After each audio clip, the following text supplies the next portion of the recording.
this lecture right here is just gonna show how the Native Americans, or certain ones, or most of them, were Israelites.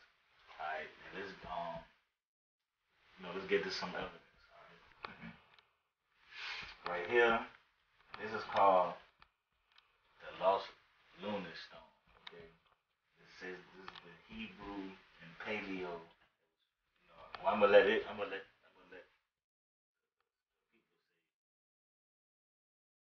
to what they say it is. Lost Lunar Stone. Inscription in archaic Hebrew was written in the Hebrew letters of the style of the Moabite stone, dated to about 1000 BC. This would place the writing on the stone to the time of the kingdom of ancient Israel under its most affluent and powerful king, Solomon, who reigned from 1014 BC to 974 BC. Okay? And let's see where they said it came from, or where they found it. The Lost Lunas Bacalu stone is a large boulder on the side of a hidden mountain near the Los Lunas, New Mexico, about 35 miles south of Albuquerque. That bears a very regular inscription carved into the flat panel.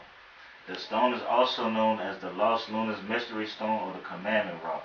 The inscription is interpreted to be a brass version of the Decalogue or Ten Commandments in a form of Paleo Hebrew, a letter group resembling the Tetragrammaton YHWH or Yahweh makes 3 appearances. The stone is controversial in that some claim the inscription is pre-Columbian and therefore proof early Semitic contact with the Americans. Okay? With the Americas, my bad. Alright, let's go to this one. It's more proof than that. Let's go to this one right here. Dazzle stone, okay? Let's see what they say about this stone. Right? Yeah, alright. In November of 1860, David Warwick of Newark, Ohio found an inscription stone in a burial mound about 10 miles south of Newark. The stone is described on all sides with a condensed version of the Ten Commandments or Decalogue in a particular form of post-exilic square Hebrew letters. The robed and bearded figure on the front is identified as Moses and the letters fanning over the head. Identified as Moses and the letters fanning over the head, okay? Several months earlier, in June of 1860, Warwick had found an additional stone also inscribed in Hebrew letters. This stone shown above is particularly known as the keystone because of its general shape. However, it is too round to make actually serve as a keystone. They're talking about this right here. Okay, so this is the Ten Commandments found on stone. Since I like stone a lot, this is the breakdown of the Ten Commandments that's on the stone. Okay, that's the keystone. That's the Decalogue stone, and that's what they're saying with the bearded man Moses with the name fan over his head. Okay. Now, I don't prove that it's evidence over here that they don't found stuff that I don't show you archaeological evidence. Now let me go to people who was around who went to the tribes and said that these people were like the Hebrews. Now, alright, let's go. Give me 1 second. You gotta get this letter right, these letters right. Okay.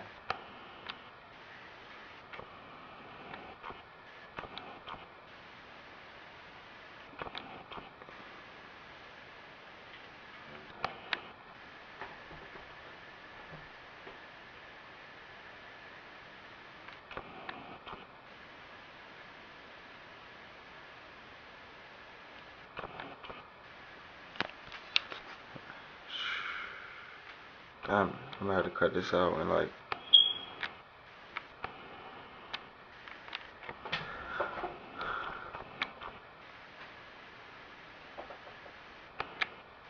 There we go. Alright, now here it go.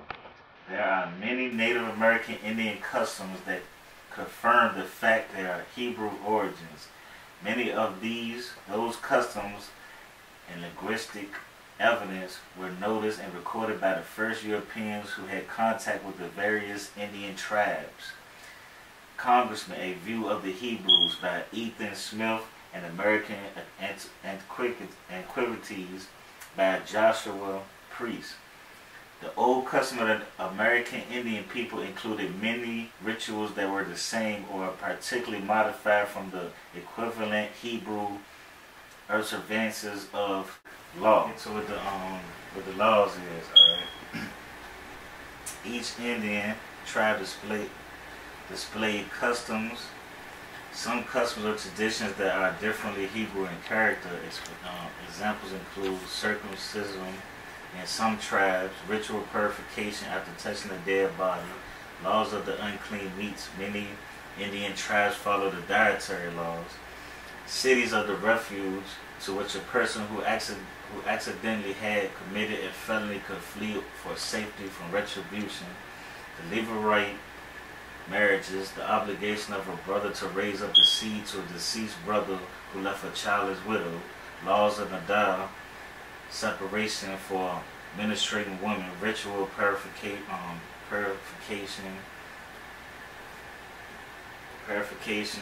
and preparation for warfare, manner of marriage, divorce, and punishment for adultery.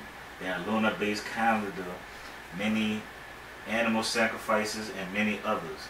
A strong example of Hebrew origin of some American Indian people includes the observance of annual holy days, which correspond with the appointed feasts of the Bible. For example, many Native American tribes celebrated a spring holy day known generally as the Feast of the Green Corn, which was observed at the time of the full moon in early spring. Corresponding with this, we found that in the Hebrew calendar, the name for the month in which the Passover occurs was originally known as Abib, which can be translated as green ear or grain, like the Feast of the Green Corn. Okay? That's the people who went amongst the tribe, the early people who went amongst the tribe, and saying their traditions and customs relate to the Hebrew customs. And just the, look at these pictures right here. These are Native American tribes. Look what this man said right here. Italian explorer Giovanni di Verrazzano, 1524. The complexion of the Carolina Indians is black, not much different from that of the Ethiopians. Their hair is black and thick and not very long, tied back behind the head like a small tail. As for the physique of these men, they are well proportioned, of medium height, a little taller than we are. They have broad chests, strong arms, and the legs of other parts of the body are well composed. They are broad in the face and have big black eyes. They have a sharp cunning and are agile and swift runners. Okay, so this is just part one to show you that most of the natives here are Israelites. My second part is going to show you how most of us are the natives here. Okay, that's part two, so check it out.